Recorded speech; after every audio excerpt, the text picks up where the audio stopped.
I just want to tell you that I do this all the time, all year long, and I go to different schools all over the country. I hope you all appreciate how fortunate you are. Definitely this campus is something.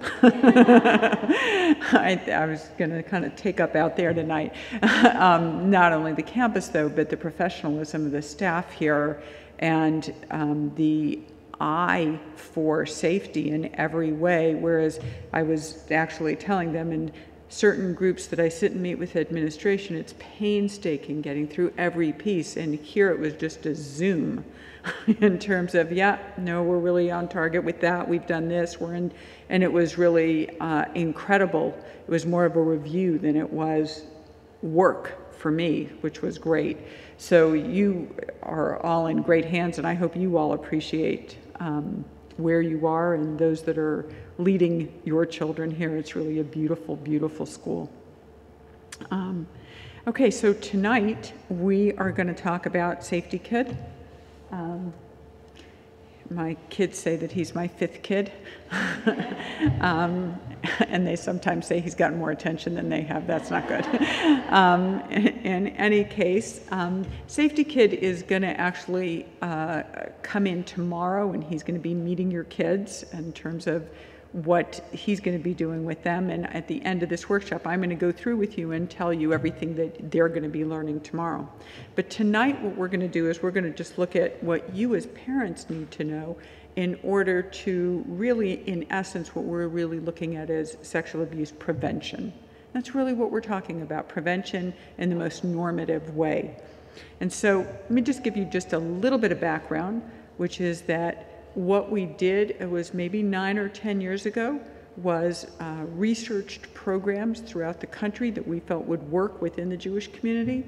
And we were incredibly fortunate because when we chose the National Center for Missing and Exploited Children and the model that they had been using, and we contacted them and said we were from the Jewish community, they thought that was wonderful, and they gave us a mentor. And the mentor spent a year with us. And she actually did our first training. She actually went into the first kids that we went into, and she made sure that we kept all of our messages very, very pure so that we could change pictures and we can adapt things and all of that, but when it came to the messages that they were pure. And so we are forever grateful to the National Center for Missing and Exploited Children, and we know that their program is tried and true and has been used for years and years.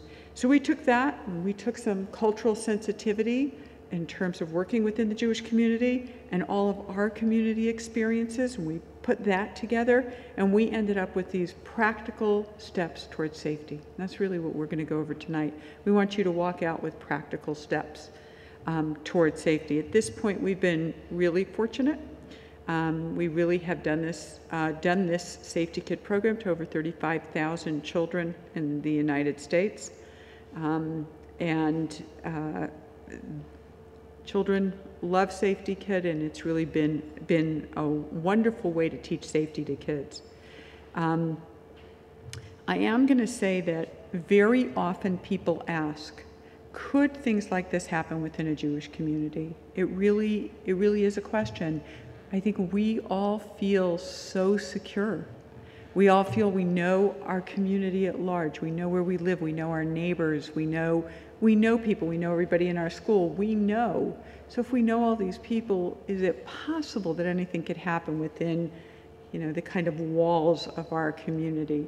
And what I encourage people to think about in terms of answering that is just to think within yourselves about if you have a friend that you know of, if you have a relative that you know of, if you have your own story or something that was close to you.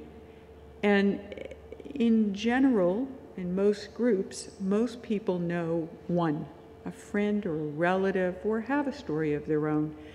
And if that's true, then that's a good enough reason for us to focus on prevention, because we don't want anybody else to go through it if they don't have to, and we certainly don't want our kids to. So it's really just about awareness so that we can focus on prevention, and that's what we look at. My approach is to have a very normative approach towards this. What I don't want is for all of you to go home and say to your kids, we have to sit down and talk now. That's what I don't want. I don't want you to sit down and go home and have the talk. We don't want to do that. But instead, I want to talk about a very different approach. So the first thing I ask is, how many people have safety rules at home? Okay. How many of you, if your kids see matches, know what the rule is? What's the rule? Don't touch. Okay. How many if they see pills? What's the rule? Don't touch. You can't touch them.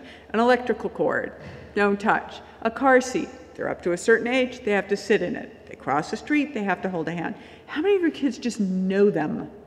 You don't have to really say anything to them. They know them, right? They know those rules. How come they know those rules? Because we've taught them. Are they scared of matches? Are they scared of a bottle of pills? No, but it naturally gets taught to them. It's just natural that you teach it to them.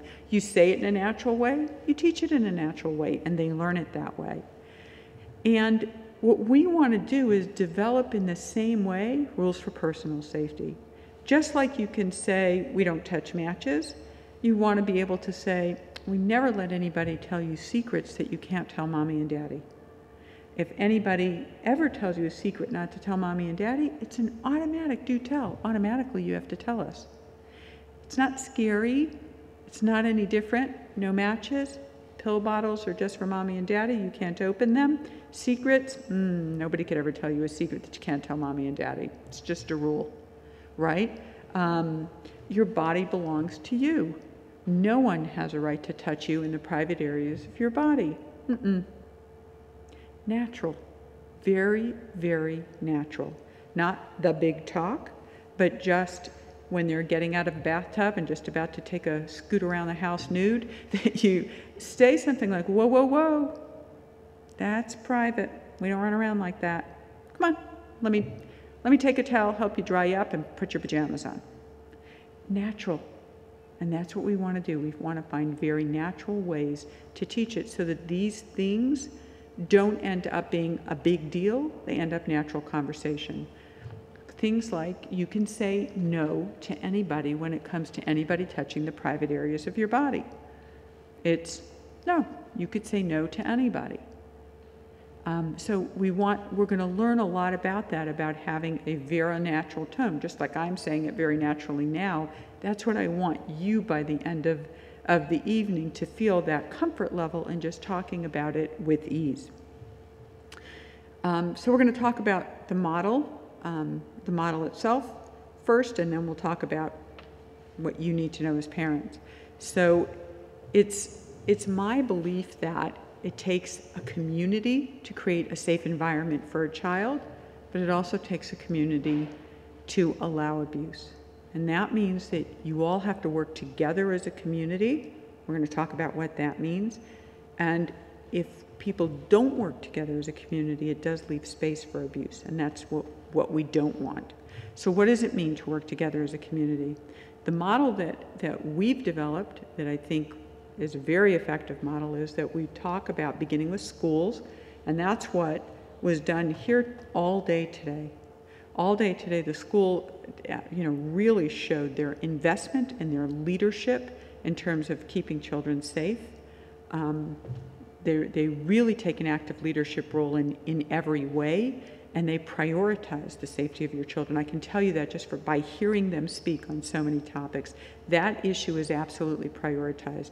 In addition, today, what they did was I went through with all the teachers at the end of the session behavioral guidelines and standards, which every teacher, starting with Rabbi Fradkin, signed and put into a file. And those are standards that really just keep teachers in check, keep children protected from anything that could happen in school, and show the priority of the school in terms of making sure that everybody is on the same page in terms of keeping your children safe in school. And so those standards were signed by every teacher today, which is really great. So that's our educational component. That's our school part. And then we go to the second part, which is you, the parents.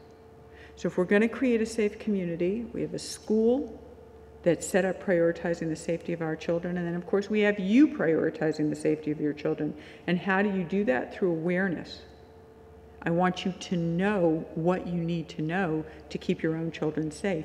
And I want you to be advocates within your school, to be advocates at home or within the community, to come in and talk with the school when you see issues that might involve safety.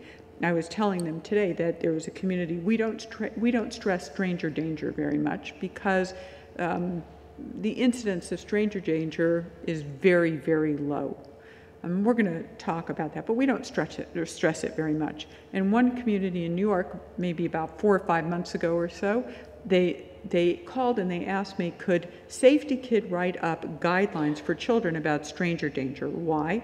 In this community, what they saw is that there were some strangers that were hanging around, like pretty close to the entrance of the school, and the parents tried talking to their kids and the staff tried talking to their kids. They felt like they didn't get anywhere. They felt like the kids would only listen if Safety Kid said it. So they wanted us to write something that Safety Kid would say. But the important thing was the parents went to the administration and said, we're worried about these people who are hanging around. They worked together.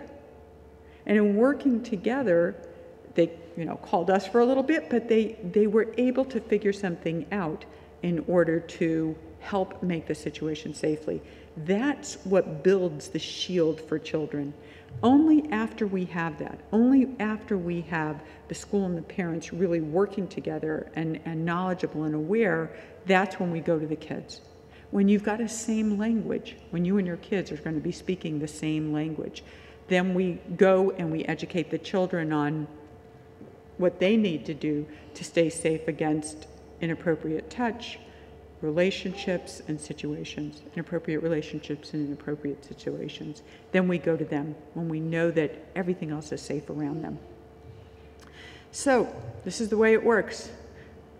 We have our safe community that works just like that. When all of you are working together, it works in tandem. And that's what makes this a safe community that doesn't allow space for abuse, and that's what we want to do. By the way, it also lets anybody with ill intent, any offenders, know this is not a very safe community for them. They want a community that's not working like that, that's not aware, that's not vigilant. That's a safe community for them. When they go into a community and the community is very vigilant, it's not a good community for them, and that's a great community for us. So we're not overly welcoming. We really let it be known that this is our priority. So that's what we want to do. So these are the topics we're pretty much going to go through, most of these. We're going to talk about abuse, grooming, babysitting, supervision at home, and camp. And then we're going to talk about different tools for communication. That's what we're going to look at together tonight. Okay, let's start with who might abuse children. Let's start with understanding that component of it. So the truth is, it is surprising to most that about 68% of molestation occurs in the hand of family members. I think that's hard. I see people going, you got to be kidding. And it's hard. It's a hard statistic. Family members could be parents, step-parents, grandparents, aunts, uncles, brothers, sisters, cousins, any type of a family member. It also could be a family friend or a neighbor. It also could be somebody who has access to the child, like a teacher, a coach, a youth leader, a counselor, a religious leader, a mental health professional, a rabbi, a caregiver, a babysitter. Now, I tell everybody we don't use scare tactics, and this is the point everybody goes, really now? That is scary, and it is. But what we're going to do is talk about everything you need to know to make this not scary, because you're going to know what you need to know to empower yourselves so that you're aware that 68% are family members. It does not mean that it'll happen to you because you have family members. It doesn't mean that. but it just gives you more of an awareness, and we're going to talk about that. The important thing also is that over 90% of molestation occurs at the hand of someone who is known, loved, and respected by the child. It is not stranger danger. They are people in their lives already, people that nobody would suspect in most situations. And so what we need to do is really know, what do we need to know, and how do we have to understand this? Okay. If I went over to any one of your children and said, take off your pants, how many would do it? None, right? Yeah, they wouldn't do it, right? Some stranger comes over and says something, or even somebody they know that comes over and says that, they bawl. No, you're weird, right? What are you talking about? Yet, children end up molested. So how does it go from, I wouldn't do that, to it happening? How does that happen? And like we said, in most cases, it's not that stranger coming into our world, plucking our child, going into a corner over there, molesting them, bringing them back, and plucking them back in. 90% are people we know, and they know. So how does this happen? This is important for you as parents to understand, because if you can understand this as parents, you can help with prevention. When I finish talking about the grooming process with you, we go into talking about how do you as parents prevent grooming. And that's what's real important, is that we're going to talk about those prevention pieces. So what is grooming? Grooming is a process where those boundaries between adult and appropriate behavior and child and inappropriate behavior, or older child and younger child and appropriate and inappropriate behavior, they get blurred. They get blurred. They're not clear. That's what it is. It's a very gentle, slow process that can take a very long time. Generally, a groomer is very patient. And so they can groom for a very long time until a relationship is built. So let's talk a little bit about how that happens. So what they generally do, a groomer generally does, is chooses a child that they seek as somewhat attention-seeking or somewhat vulnerable. The word vulnerable is broad. Vulnerable might be a family going through a divorce or a divorced family. It might be a child whose parents are caring for an aging parent or an ill child. Maybe mom's having a baby and a lot of attention is being put on that. Maybe there's a child who's ill in the family, or a child with special needs. Maybe they have special needs, right? It's pretty broad in terms of what can consider a child vulnerable.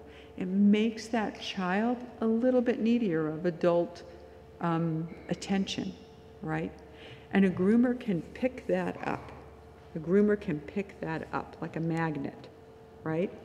And they may try to groom many children, but children who don't respond and are just like, no, I'm not going over there, or I don't want to, or my mother doesn't let me, or what I love to teach children is, I'm going to tell.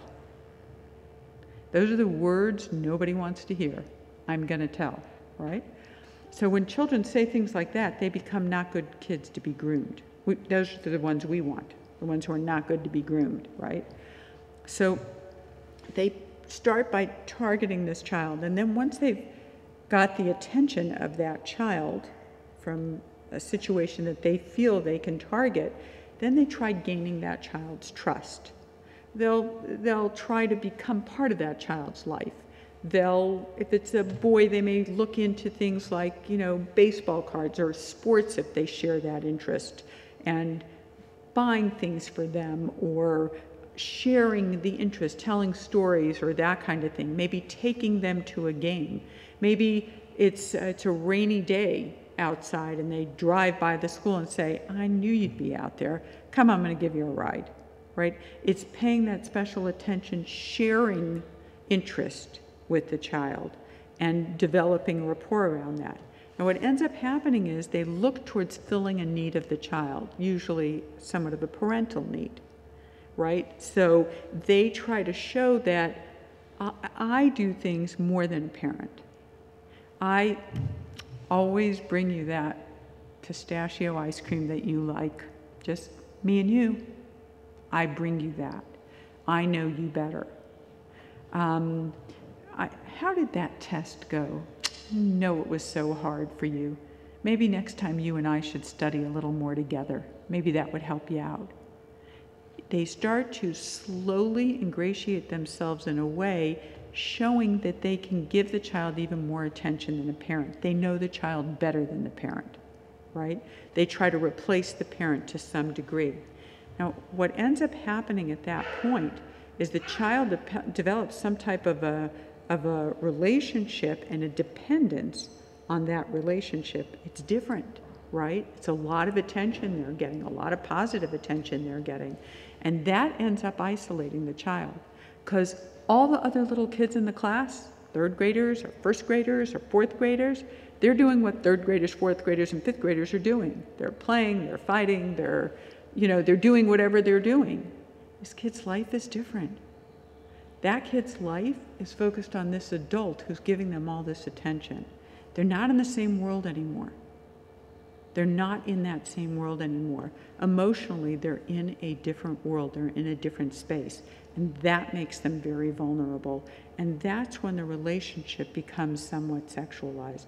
And it starts gradually, right? It starts very gradually.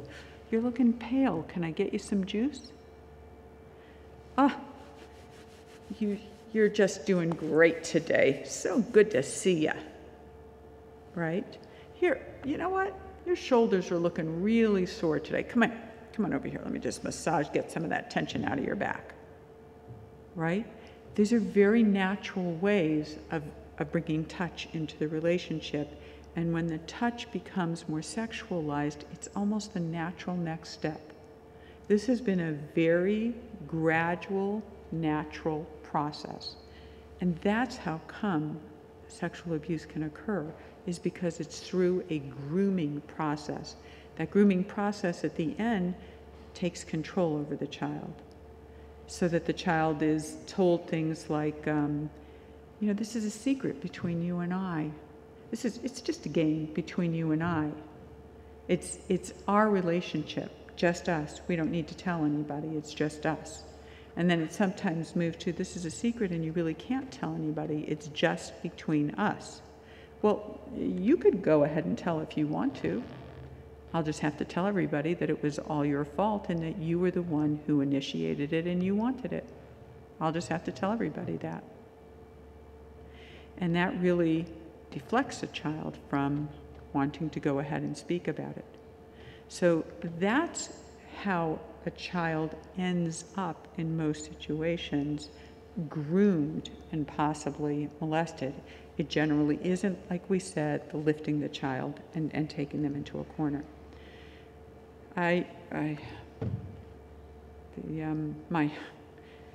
All of my slides and things are messed up. My desktop was stolen, and it was stolen from I don't know how they did, these pirates or whatever. Anyway, I did have to pay for it and got it back, but all my fonts and things are messed up around here, so I apologize.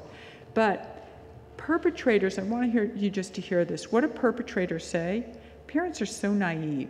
They're worried about strangers. They should be worried about their brother-in-law. They just don't realize how devious we can be. I used to abuse kids in the same room that they were in. Parents are partly to blame. If they don't tell their children about personal safety and issues related to their body, I would take it to use it to my advantage, and I taught kids myself. So what we want to see from this is just that what perpetrators are saying is, you need to talk to your kids about these things. You just need to be aware when people are around in your home. Those are the things you need to do. They say parents shouldn't be naive. So what do I want from you? How do I want you all to be focused on parent prevention?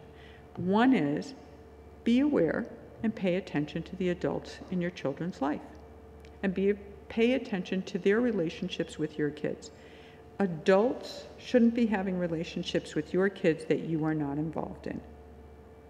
You need to have a role in those relationships, even if it's just checking in, even if it's just kind of coming and going.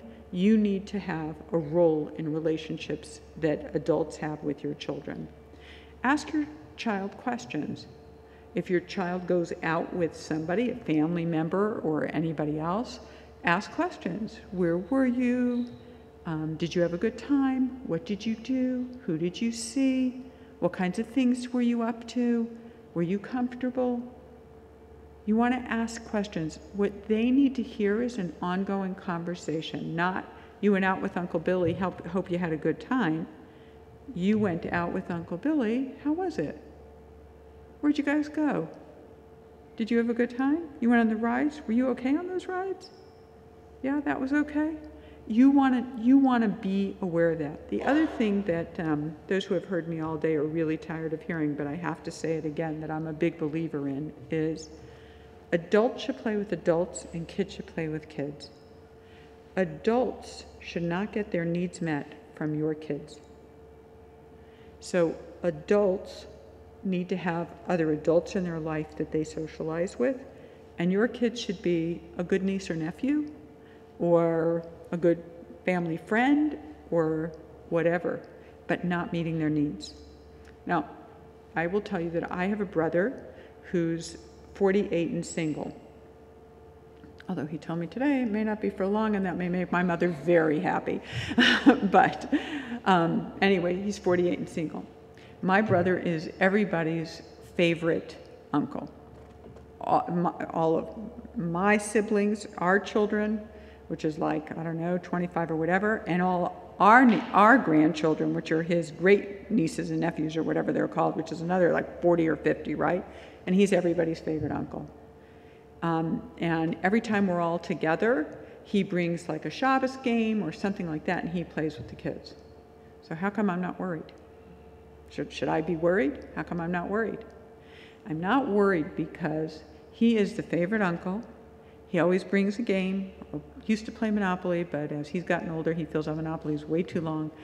But he plays for an hour, and he's done. He's done. He's been a great uncle. He plays in the middle of the living room where everybody is. He gets down on the floor. He plays with everybody. And then he wants to be back with us. He wants to be back with adults. He does it to be a great uncle, to show them his interest. But they're not meeting his needs. They don't meet his social needs. His social needs are met by adults. What you're concerned about is the person who gets their social needs filled by children, who's hanging around with children, who always wants to be with children. Somebody told me about in one community that a man in his late 60s moved in to this community. He's, he has an apartment right near the shul, and that he's got all these kids coming and going all day and all night. And he keeps saying to everybody, what's the problem? I'm entertaining all of your kids. Your kids are unhappy. Your kids are bored. Your kids are this. I have this wonderful setup for them, and they love it. And we go to games together, and we do this, and it's wonderful.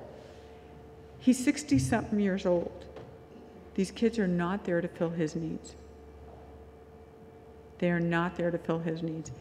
He needs to have 60-something-year-old friends. He does. It's not okay for all of his time to be spent on these kids. And the parents have to put their feet down and to say, we're concerned about it, we don't let our kids go, whatever. But it is important to see adults shouldn't get their needs met with your kids. Teach your children that adults should be friends with adults and kids should be friends with kids, and that, it's fine to say hello, fine to be friendly with your family friends or their relatives and all of that. But you need to be part of that relationship. The other piece is that it's real important, and we're going to talk a little bit later about what a window of opportunity is and when and how you should say this, but it's really important that you all let your kids know that anything involving touching at all is something that your children need to talk to you about. Anything involving a relationship that feels like someone's treating them really special, that you want to know about. Those are things you want to know about. And anytime they feel like uncomfortable, that you want to know about that. Our kids will not know this if you don't tell them. They don't know mommy or daddy wants to know if I'm uncomfortable. Mommy or daddy wants to know if somebody touches me. They really want to know. If we don't open the conversation and tell them, there's no way they're going to open the conversation and tell us. We're the adults. We need to open the conversation, right? So this is what I do for a living. This is my passion. I go all over the country. I talk about this and all that, right? So when I'm with my grandchildren, they know that I'm always talking to them about safety. I'm always talking about these things. I'm telling you that every time one of my grandchildren goes into a bathroom stall and someone puts their head under the thing, I get a call. They tell me anything related to anybody who does anything vaguely similar, right? Anything. Why? Because they know I'm interested. They know I'm interested. They know this is something I'm clearly telling them.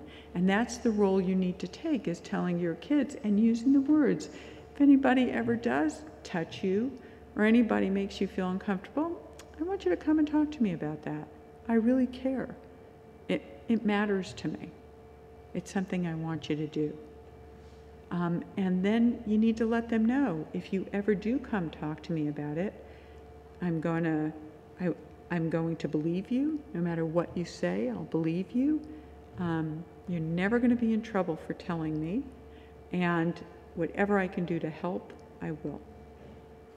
And those are the messages you need to give them, because let me just tell you, no matter what I'm going to tell you tonight, there's only one thing that's really important.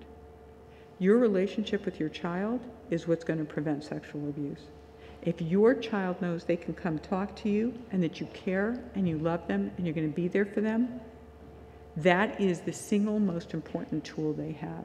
You talking to them and they're being able to talk to you. That's the single most important tool. So if we want them to talk to us, they have no idea that they can if we haven't opened that conversation. That's our job, we're the adults.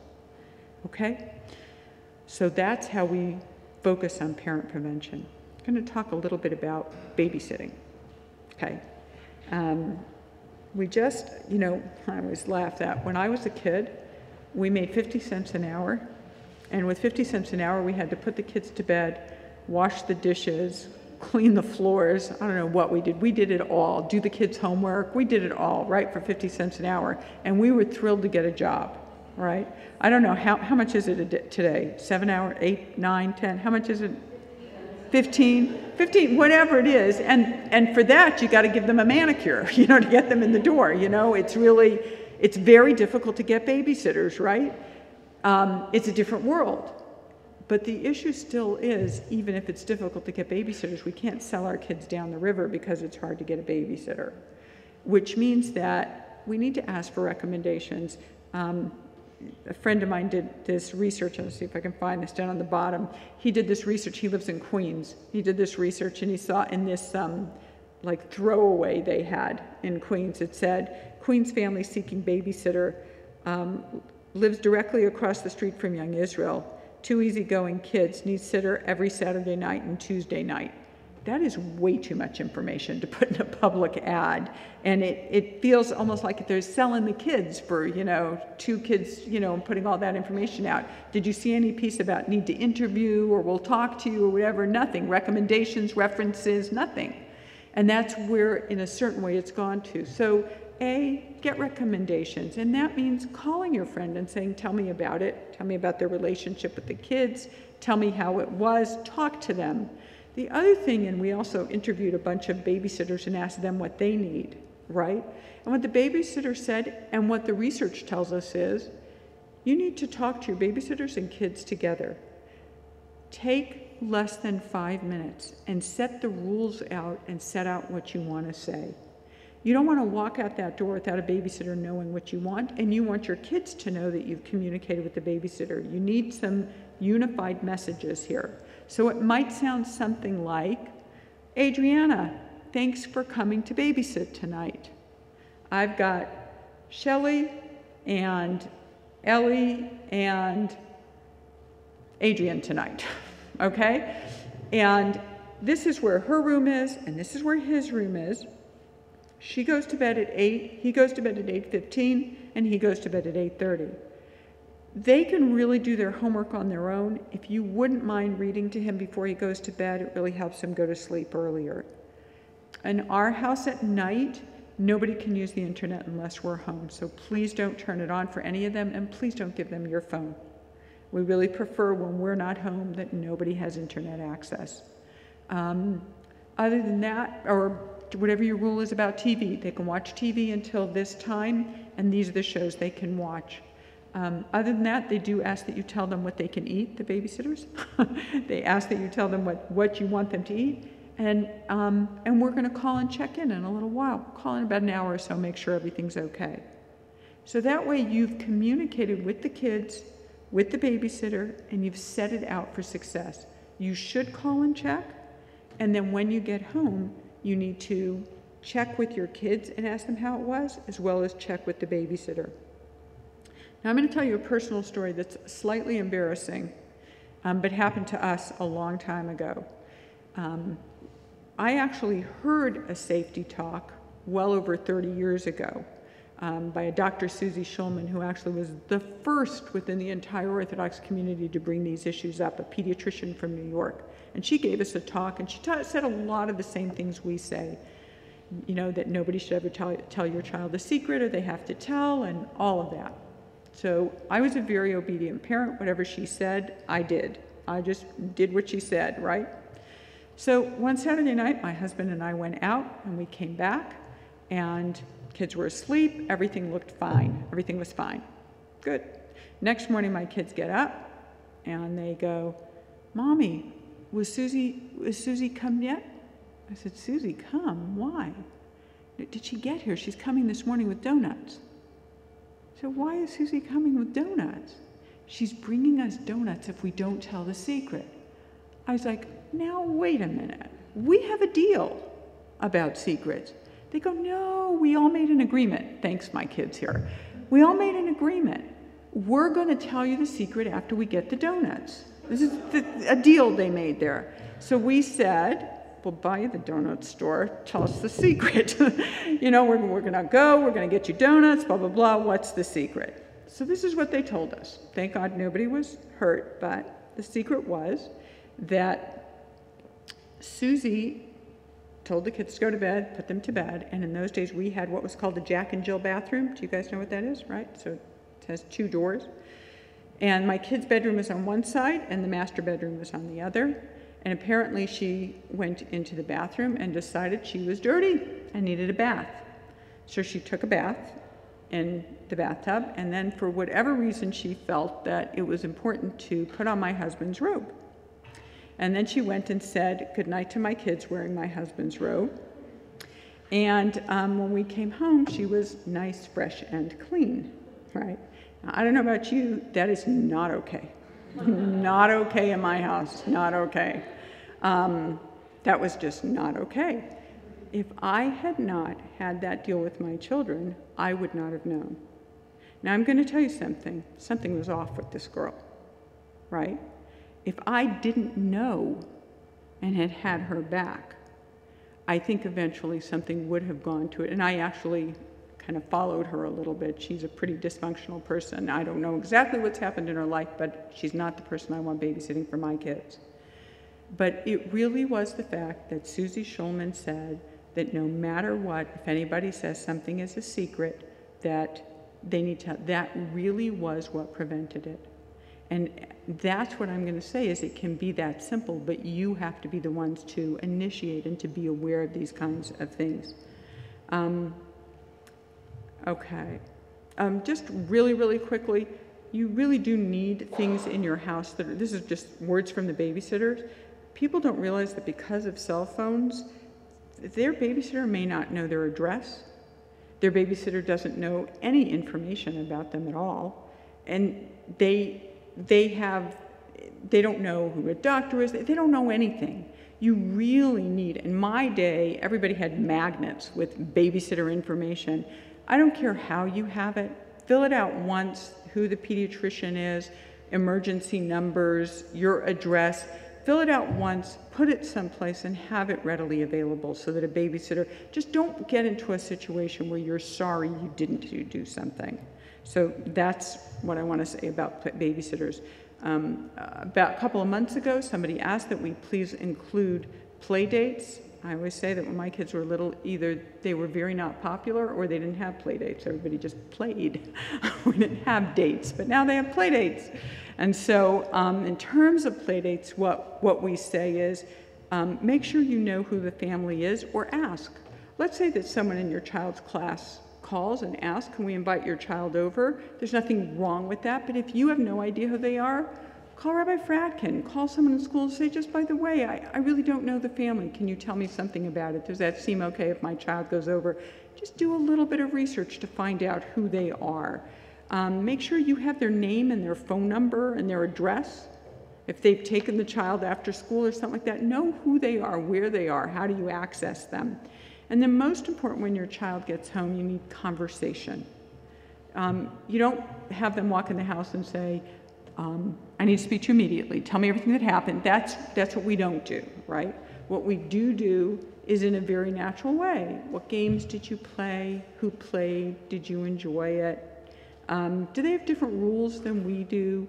Ask just general questions of them and see if you can sense what their comfort level is. And the most important thing is that they are going to be hearing from you, not, you went to Shelley's house today? Great. Did you have a good time? Great. Let's go. But that you care, that you want to know the detail. You want to know if they were comfortable. You want to know who played. You want to know all those kinds of things and to make sure that you're comfortable with it. One thing I'm going to say with this piece here with play dates that I think is also important is that I'm a very big believer in having a secret family code, having a code, an emergency code. And the emergency code is a code that can be used in different ways. Let's say that you can't pick up your child from school for some reason and you ask somebody else to pick them up. That person should be told what the code is so that your child knows for sure that they have permission to pick you up, whatever the school policy is, but that your child knows that. But I'll tell you most importantly, and I'll tell you that we've really become more and more insistent on this based on the feedback of kids. And what the kids have said is, we tell the kids, if you're uncomfortable, call your parent, right? And what the kids have said to us is, right. You know, hi mom, I really don't want to be here right now because her parents are arguing and I'm so uncomfortable. And there they are all listening to what this person's saying on the phone. How many kids could do that? They can't. They can't say, I want to come home. They can't say, I'm homesick. They can't say those things if other people are listening. So the bottom line is, as parents, what I want you to know is you need a code that says, if I say it, you come get me, no questions asked, period. And the particular one I like, but I'm not wed to it, is I have one of those headaches. One of those headaches means if I have a headache, it makes sense that a parent would come. It's natural that a parent would come get me. If someone says, I have one of those headaches, it's just natural, as opposed to one family had the one, it was 911. This is a 911 call. But if a child is in a setting and has to say, this is a 911 call, it's not natural to say that. What is a 911 call, right?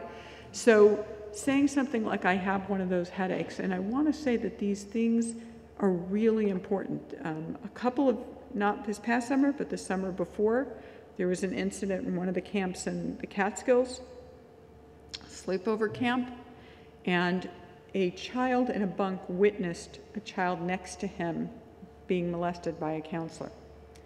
That child, in the middle of the night, got up, walked out, went to the main office and said, I need to call my parent. And they said, it's the middle of the night, you can't call now. And he said, no, I need to. I promise it will not take more than 30 seconds. I must call my parents. The kid was so insistent that they let him. He called, he said, theirs was the 911. This is a 911 call. and he hung up the phone. By morning, his parents were up at camp. And that whole case broke open in camp because of that child's 911 call. Now, what I'm going to say is, hopefully, we won't be in situations like that, but we don't want to. We just want your kids to know if they're not comfortable that they can call you. And this can last all the way through for them, from little kids to bigger kids.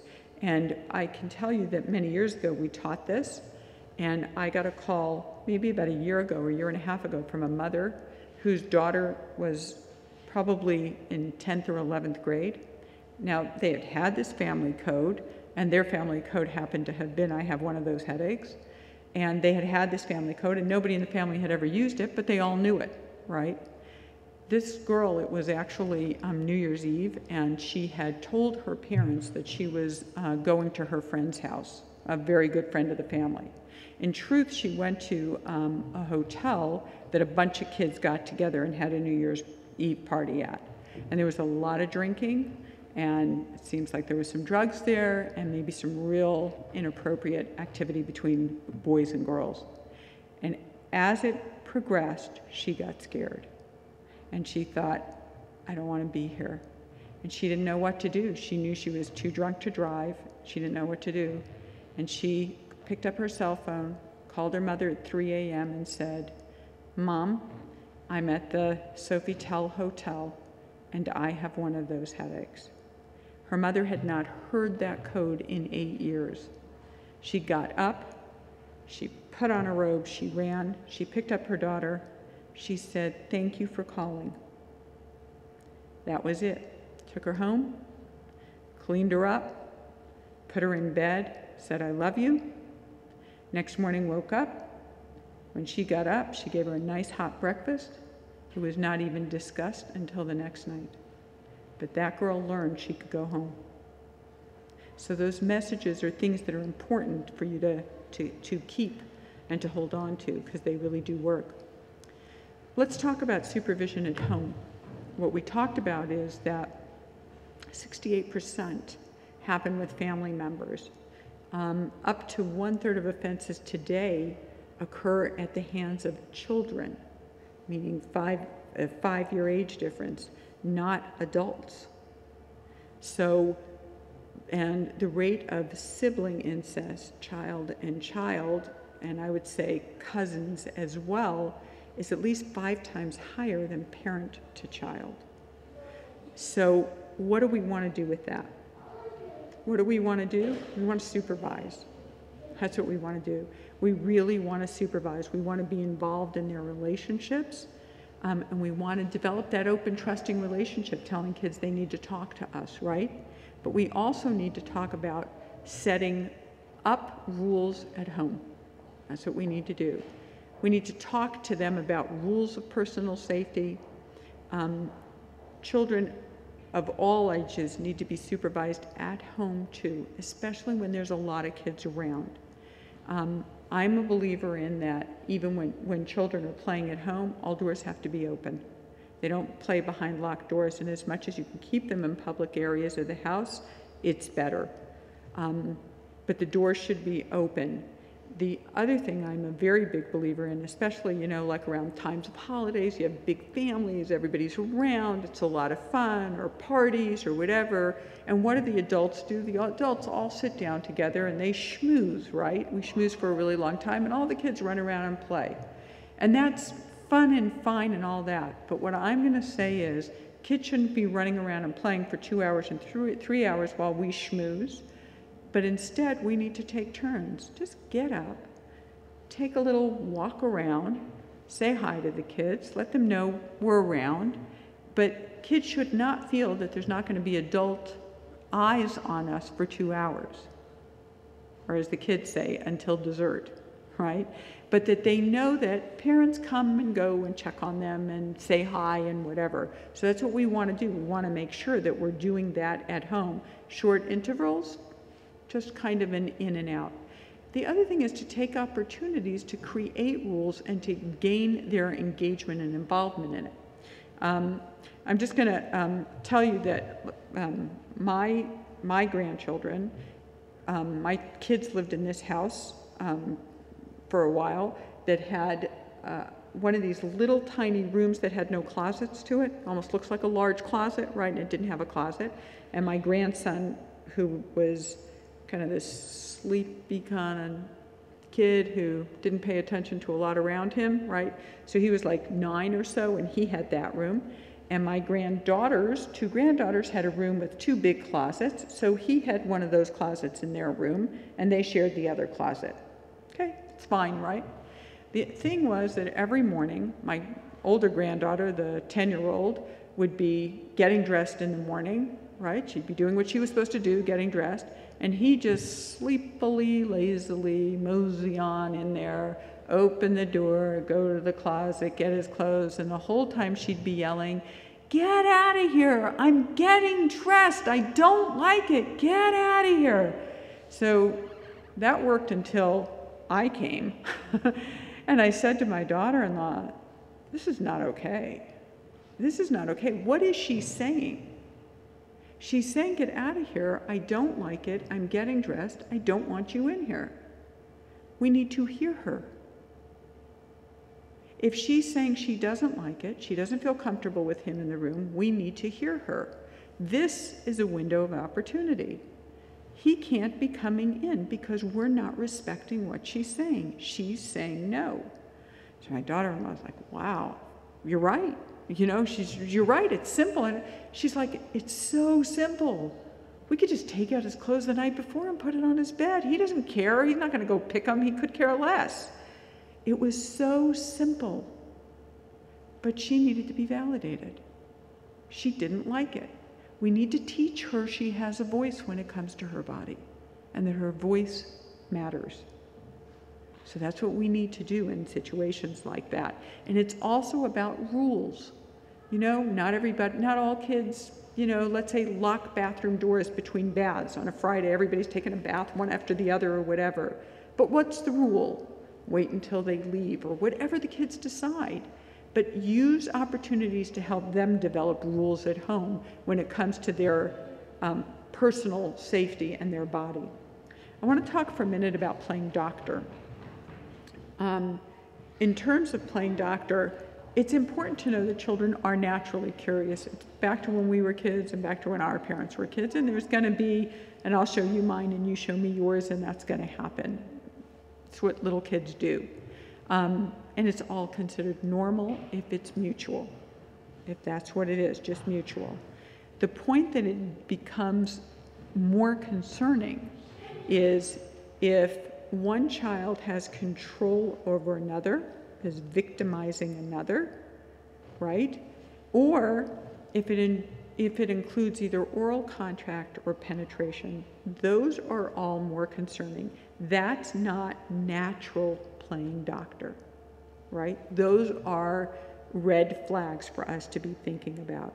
So in most situations, when our children are playing doctor, or you show me yours, or I show me, and I'll show you mine, and whatever, those are situations where you can go in and use that as a window of opportunity. You know, honey, we don't play those games. Remember that the parts of your body under your bathing suit, the private areas of your body are private. We don't show them to anybody, and we don't play games with them. They're not for playing games. And then most kids give you that, "Ah, shucks, I got caught" look. You know, I wasn't supposed to play that game. And that's okay. That's okay. And then generally you want to invite them to a public area and give them something new to play. That's really what you want to do. Pull them into the public area and give them something different to play. So you can play doctor, it's fine. Use your ears or your nose, your throat or your toes. You can play doctor that way, but we don't touch the private areas of the body. That's not what we play with. And then you bring them in. And generally kids may do it a couple of times, and that's that. They're done, right? They're done. What you want to do, though, is ask them questions like, "Has anybody ever played that game with you?" You want to just ask a couple of questions when it comes to them playing doctor, just to make sure that it's just that simple, innocent game. And it is an opportunity for you to just talk about their body with them. And so you can use that opportunity, just like I said, to go over the rules, like this is private and we don't play games and all of that. So use it as an opportunity. Here's some of what we're going to talk about that's most important to go over with your children. Here's the rules that I want you to be going over with your children. One is that your body belongs to you and everybody has to respect it. Everybody has to respect it. So like when my little Esty said, you know, don't come in, I'm getting dressed, we have to respect that. I'll tell you another quick story, which was my daughter-in-law asked me once if right before Pesach, would I go take her daughter to this store that was having a big sale on dresses. Now I gotta tell you something, I hate shopping. I really hate shopping. And right before, you know, hours before, to be sitting in a clothing store with all these other people who are there because of a big sale, it's not my idea of fun. But granddaughter, you know, good mother-in-law, you want to do it, right?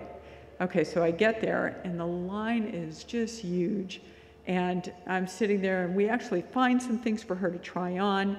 And I'm looking at the line of girls waiting to try these dresses on. It's like 12 girls in front of her. And I'm dying. So I said to her, so I look on the side and there's an office, right? And nobody's in the office, everybody's taking care of the sale. So I say, Esty, there's an office over there. Why don't we just go over there to the office? I'll watch. You go in, you change. If it looks good, we take it.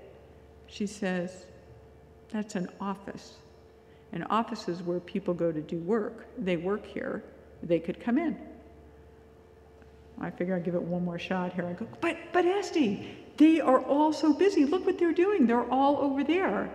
Why don't we just use this now and I'll stand guard? And she goes, an office is where adults work. They work here. I don't want to. And I thought, an office is where adults work. And she's clearly telling me she has boundaries and she's not comfortable with it.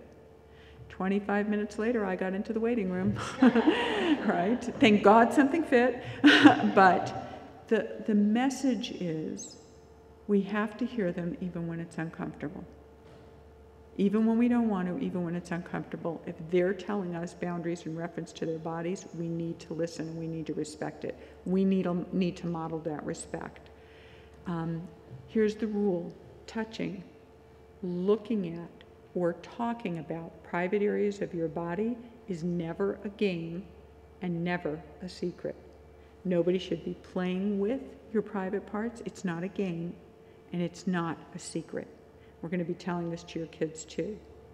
If anybody, even at home, wants to touch, look at, or talk about the private areas of your body, or wants you to look at, touch, or talk about the private areas of their body, I want you to tell me immediately. That's what I call, it's an automatic do tell. Automatically you have to come and let me know that. And then you can say no to anybody. If anybody ever wants to look at, touch, or talk about your body, or wants you to do the same to theirs, you can say no. We're going to teach them to no, run, and tell. No, but you need to come tell me immediately. That's what it is. And even if it's a brother or a sister, or a teacher, or anybody, you can say no to anybody when it comes to protecting the private areas of your body. And I'm your parent, and I care, and I'll always protect you, and I'll always believe you. And you're never going to be in trouble for telling me these things. And those are the messages you're going to want to give your children over and over. Now I'm going to talk a little bit about a difficult conversation that people often feel they have a hard time with, which is telling our kids that also they cannot touch, look at, or talk about anybody else's body. They cannot initiate that. They can't show anybody their body. They can't expose themselves. And they cannot initiate touching, looking at, or talking about anybody else's body. And if that's ever a struggle for them, that you want them to come talk to you, and you will be there to help. Now, earlier today I told a story, and it's it's an important story, which is that I gave this talk maybe 6 months ago in another community, maybe whatever, and it was right before the beginning of the school year, and the father was sending his son off to yeshiva. He was going to go live in a dorm for the first time, right? And I had said, before you send your boys off, you need to talk to them. You need to have these discussions with them. Nobody should touch them. They shouldn't touch anybody, and all of that. And the father said he felt funny. He didn't want to have this discussion, but he said he kept hearing me saying, you need to. You're the parent. You're the one who has to have this discussion with them. And so we did, and he even had the part of the discussion that said, you can't show anybody yours, and you can't talk to anybody, you can't touch anybody else. And if you ever struggle with that, you need to come tell me, and I will always listen to you, and I will always be there. And he said, he sounded weird, but he did it. He said it. Well, a couple of weeks ago, I got a call from this father, and he said that at 3 o'clock in the morning on a Friday night, I think 2 or 3 weeks ago, that his son knocked on his door. And he said, Dad, I need to talk to you about something. You said I could always talk to you. Now, this father woke up in the middle of the night. He had had the conversation 6 months ago. He had no idea what his kid was talking about. He was really woozy, but he got that it was important. So he got up, put on a robe, went outside, and sat on a couch with him, and his son said, Dad, I just walked into my sister's room, and I pulled down her covers, and I touched her. And he said, with my right arm, I wanted to punch him. He just violated my daughter. And with my left arm, all I could want to do was hold him to realize how much he was struggling.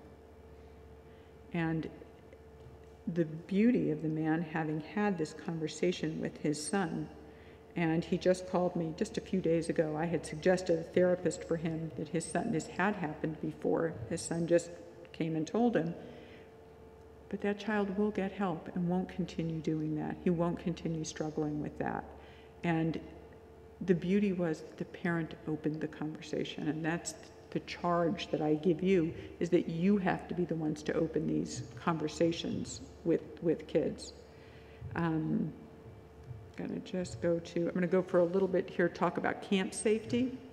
It's really 2 pieces to it. One is check the camp out. Ask questions. Ask questions, how do they train their counselors? Ask about supervision. Do they have a policy for counselors in camp? Is there a ratio between counselors in camp? What procedures are in place for children who may want to call home? Our children are allowed to call home. If a child is in camp and something happens that they're concerned about, who is the best person for them to speak to?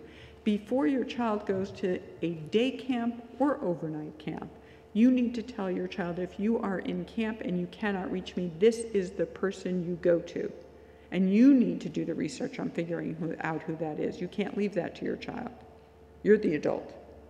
So you make sure they know that before you go. But ask your questions. The more of you that ask the questions, more likely the school will enforce having conduct policies and policies to help. The less of you that ask the questions, the more likely they are not to have policies. So ask the right questions. Your kids will get into camp, don't worry. And then talk to them before they go to camp. Have a little pre-camp discussion. Discuss pranks and bullying behaviors. Discuss your experiences from camp. When you went to camp, different things people did. I used to tell my kids that everybody does pranks in camp. It does happen, and that's okay. But it has to be a prank that everybody laughs at, and not that you're laughing at the one person who's stuck with the prank. You can't laugh at, you have to be able to laugh with, even in camp. Because these are terribly shaming experiences. Terribly shaming experiences. Last week in Detroit, some girls that I was doing a workshop with told me that they had gone to camp and that in their bunk there was a girl who wore a size 16 and there was a girl who wore a size 2. And in the morning what they did was, at night, I guess when everybody went to bed, they took the girl who wore all the size 16, they took all of her shirts and took them away, and they replaced them with the size 2. So she gets up in the morning and all the friends are there and, oh, wow, wasn't that hysterical? They were laughing away. All she had were these size 2 shirts. Isn't that funny?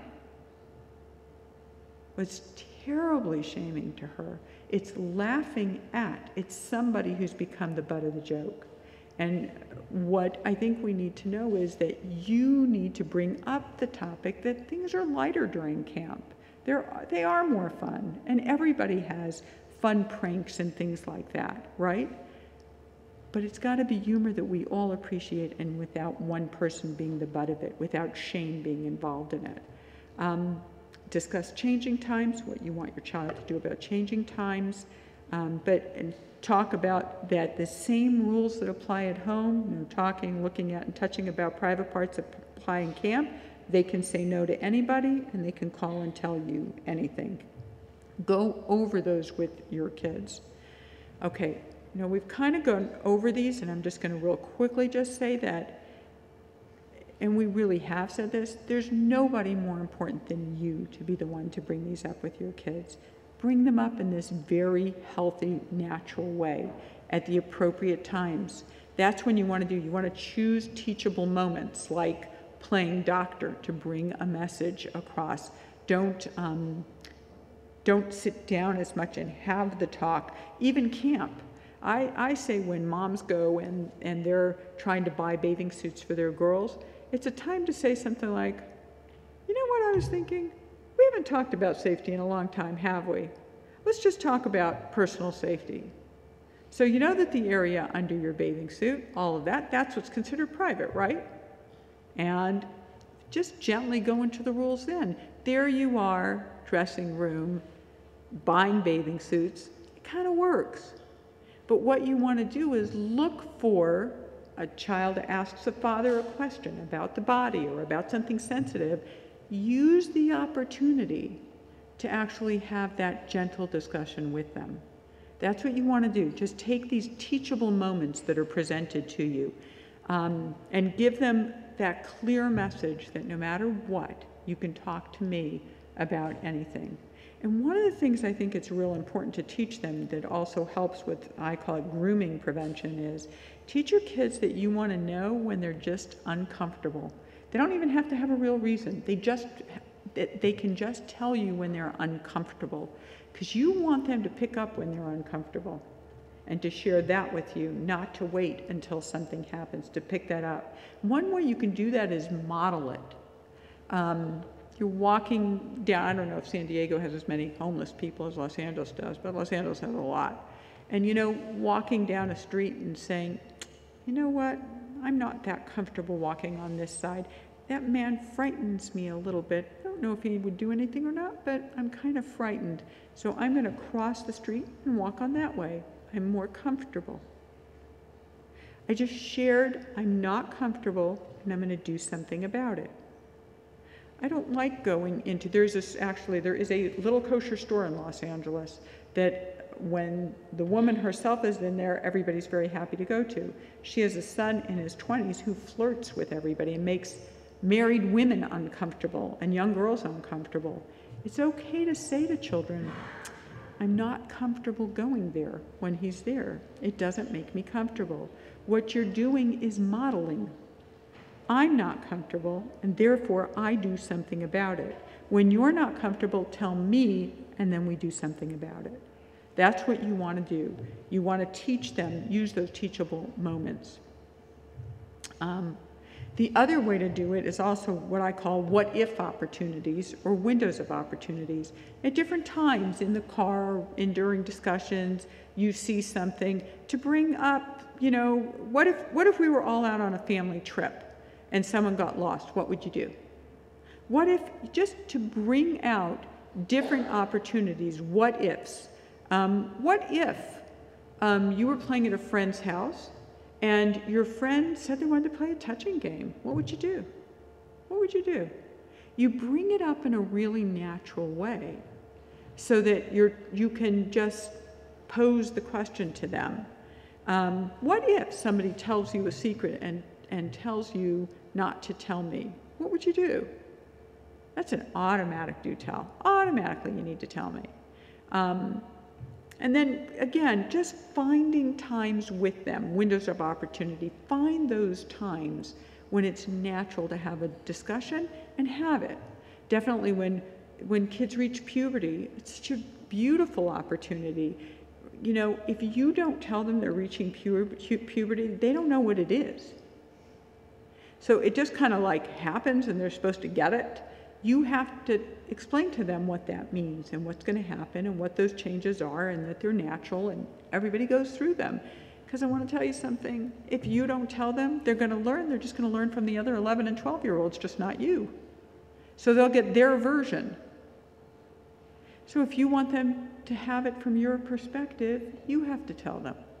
It's a window of opportunity to talk about these things, and that says, and you can talk to me. And that's that most important tool that you have. Really quickly, I just want to go over, how would you know if something happened to your child and your child didn't tell? What would those warning signs be? So one thing, probably the most significant that you'd find is real significant changes in behavior, a very significant change. Really good student to someone who's frightened and doesn't work at all at home, or their performance is poor. Someone who is very confident, somebody who's not confident at all. Someone who was never anxious, very anxious. Someone who can no longer sleep at night. Those kinds of things. Changes, significant unexplained changes. Fears, a lot of fear of strangers, a fear of going to a certain home, fear of any significant fears, sleep difficulties, maybe falling asleep at home, difficulty falling asleep, but yet falling asleep all day long. Either extreme modesty and covering themselves to an extreme degree, lots of layers so you can barely see the body underneath it, or for boys and girls, it could be very seductive behavior and a seductive way of dress. You might look at a girl and say, "You're kidding, she's only 11? Wow." Okay, so it could be either, right? And it can be eating problems, anorexia or bulimia, those kinds of issues as well. Now, I want to just give everybody a warning. One or two of these things could happen to anybody, and it doesn't mean your child's been molested. We really are talking about clusters of things, not just one, right, but clusters of things, and a discussion. The other thing is that something else could be off, and it could not be sexual abuse. These happen to also be sexual abuse, but they could be other things as well. So I don't want you to look at these and say, she's afraid of this, that's it, that's what happened. That's not what this is about, okay? So it's really clusters of these that you would be concerned about. Then the question is, if children were molested, why don't they just tell? If they would just tell us, it would sure make life easier, right? But there's lots of reasons kids don't tell. If you haven't brought up the discussion with them, they certainly don't know how to tell you. They also may think you're not interested because you don't know how to talk about it with them. In general, kids tell other kids because other kids talk about it, so they know the other kids know how. And then that kid's parent tells this parent, and that's how it gets to an adult. If there wasn't an abuser, then the abuser may have told them it was a secret. They may have threatened to harm them. They may still love and respect that abuser. They all feel ashamed. All kids feel ashamed. They all feel at fault. They all feel it was their own fault. And most of them were convinced that they wanted it. They may have experienced pleasure, and that really is embarrassing to them. They may be afraid they'll never get married if they tell anybody. But the number one reason that children don't tell is because they fear that no one will believe them. So the most important thing you can do is believe them. Just for those who are curious about the lie rate, it's about 2%. So it's not a very high rate. Then how do I want you to handle it if they do disclose, okay? So what I'm gonna say is, you wanna handle it as calmly as you can. You just gotta go and come down. Their fear is that if they tell you this is so big that you can't handle it, So when you freak, what you're telling them is you can't handle. You need to be calm and quiet and able to listen. When they tell you, what you want is to let them know, I'm here to listen. Details and things you can get later. If you shut them down in that initial telling, they may not open up for a very long time to come. So what you want to do is just slow down, stay calm, just remain calm. Let them know that you just use their own language. Let them know you're hearing them. If they say, he pulled down my panties, you say, he pulled down your panties? Not, he pulled down your pants. What did he do then? Just use their language. Just stay there and let them talk, right? You want to be really calm. The only messages you want to give is, you're doing the right thing by coming to me. Thank you. You're doing the right thing because they think they're doing the wrong thing by telling. Thank you for trusting me. You are never at fault. A child is never at fault. And I'm going to protect you. Whatever I need to do, I'm going to communicate with you. I'm going to let you know, and I'm going to protect you. And those are the messages that you're going to give. But the most important thing is just remain calm, and your goal is to be the listener, because if you can get them to talk, they won't shut down, and to reinforce them and to validate them. That's really what you want to do. I'm not going to go through that. Okay. Okay. So that's what we need from you. Now, very quickly, I'm going to go through with you and tell you everything your kids are going to learn tomorrow. Okay? Now, this was a pretty serious kind of discussion we just had. I want to give you a quick view. There's a preschool program and a 1st through 5th grade program. We'll go through those in a minute, but I want to give you an idea. These are their materials that they're going to look at, that they're going to be seeing. So as you see, those are very bright and cheery, and they don't look at it from a very deeply serious perspective. They really get it, but it's a lot of fun when we teach it to them. Okay? I'm not going to go through these right now. I'm just going to go through the teaching cards right now. But we teach them A, B, C, and D of safety. So A is ask for help. And let me tell you briefly what we're going to tell them. 911 is the number to call in case of emergency. A police, fireman, and paramedic will come. If they should forget 911, it's 0. The other thing we tell you is you guys need to make sure that whatever your cell phones are, that your children know how to dial an emergency number from your cell. Because all phones are different, and that even if it's locked, that they can do it. Go over your cell with them. That's what you want to do. The other thing that we tell them, that's 2 things that are really important. We tell kids that they need to say, this is an emergency. 911 operators tend to hang up on kids because kids prank them. So you want your child to say, the first thing they say is, this is an emergency, and to say what the emergency is. The other thing we tell children is, never hang up the phone until help arrives. So if they say, I'm at this address, and my mother fell, and they say, okay, someone will be there in a few minutes, and they hang up, and this child is sitting there with an emergency by themselves. We tell them, don't hang up until 911 arrives. Okay, so we tell them, stay on the phone with somebody. We don't want them alone with an emergency.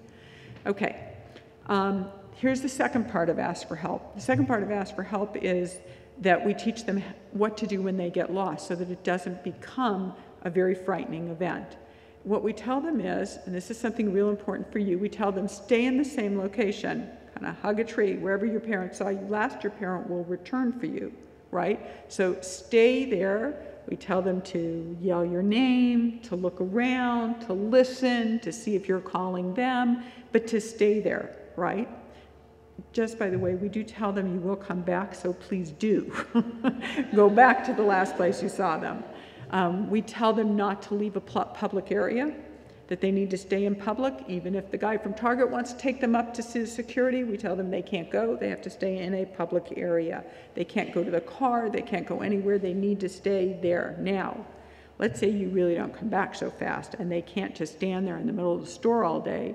Then we tell them how to find a safe helper, right?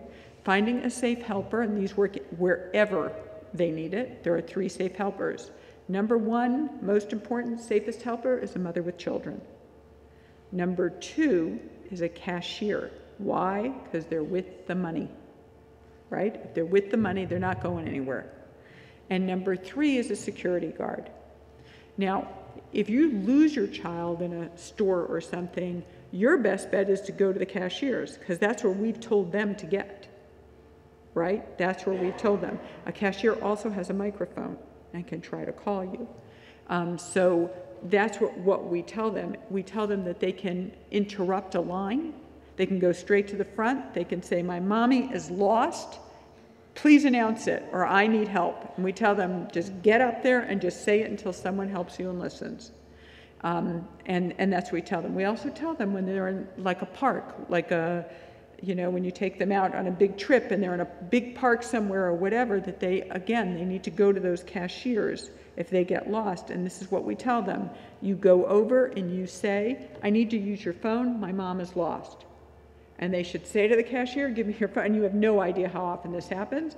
They call their mom. We also tell them, your mom or dad may not hear the phone on the first few times. You may have to keep calling. There's a lot of people and a lot of noise. You just say, I'm at the popcorn stand outside of the Matterhorn. Please come get me. The fun part for me is that we hear all the time these stories. We just heard it a couple weeks ago that, the parents come back and they see their kid and they're, oh my gosh, Johnny, I was so worried. Are you okay? Are you okay? And the kid's sitting there going, safety kid says, you go to a cashier, you ask for the phone, you call your parent, I'm fine, chill. That's what they say. They're like, we're good. We know how to do this. And that's what you want. You don't want them nervous and scared. You want them making good decisions. You want them to stay there. When you go into a park or a store or wherever, always point out to your kids who the safe helpers are. These are the ones in the green shirts, Target, red shirts and name badge. But point it out wherever you go. That's who they are. Okay. Bring a friend. We tell your kids they shouldn't be walking alone. They should walk with a friend. We teach them how to be a good friend and give each other good advice. That means you as parents can't send them alone. You need to make sure they're going with a friend. A child is always safer when there's 2. Just think of somebody driving down that street looking for trouble. They're going to go for the single kid. So you want to make sure that's not yours. Check first. First thing we tell them, especially with the little ones, that they should check with their parent before they open the door to anybody and before they answer the phone. They should check with you. What do you want them to do? Come up with your rule. Whatever it is, just tell them what you want. But as they get older, check first also means that whatever your plan is with them, they cannot change that plan without you knowing. So if you say they're walking home, they have to walk home. They can't go in their friend's car. They can't do anything. They can never, if you've given them permission to go to Sam's house and everybody at Sam's is going to Sarah's house, they cannot change that plan until they've called you. Your child is always safest when you know where they are, what they're doing, when they're coming back, and who they're with. Always, if they change any of those plans, you need to be informed. You need to be asked permission. And every time they call and ask permission to change a plan, you need to say, thank you. Thank you for asking me before you change the plan. I appreciate that. So you want to validate it every time. That's what's going to create safety. And then lastly, we go into D. D is do tell. And that's about body safety. And the reason the rule is do tell is that the most important piece is that they tell you.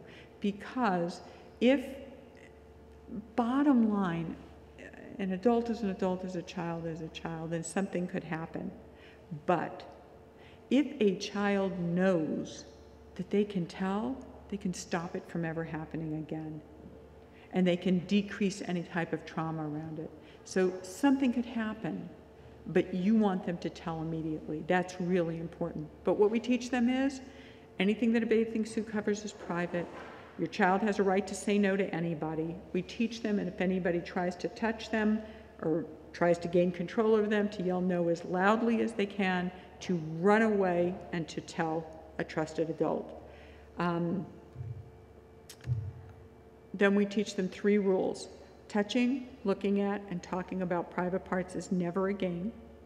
Touching, looking at, and talking about private parts is never a secret, and that a child can say no to anybody when it comes to touching the private areas of their body, even if it's a parent, even if it's a teacher, even if it's a brother or a sister or an aunt, an uncle or a grandparent, they can say no to anybody, and you need to spell that out with them some. Then we talk about do tell if somebody makes you feel uncomfortable or if somebody makes you feel icky. If anybody asks you to keep a secret, it's automatic. You have to tell, right? If anybody wants you to look at, touch, or talk about the private areas of their body, it's automatic. You have to tell. And you have to keep telling until somebody hears you. And that's really what we talk about. And now we put that safety in your hands. And I'm just going to tell you one last thing, and then I promise to stop talking. And that is that the 5 most important moments of this entire program that your kids are going to get tomorrow is the 5 moments they walk into your house. And they say, Mommy, Mommy, look, I have these packs. I have all this information. And if you all say, we'll get to it soon, I'm making dinner, wait till I do this, you're saying, that's not important to me. That's your window of opportunity. What they come home with is basically meant for them to review it with you. It's meant to open a conversation with you. Sit down and say, this is important to me. This conversation is important. I want to be here to discuss this with you. That's what you need to do. That's your homework for tonight. And I'm done. Okay.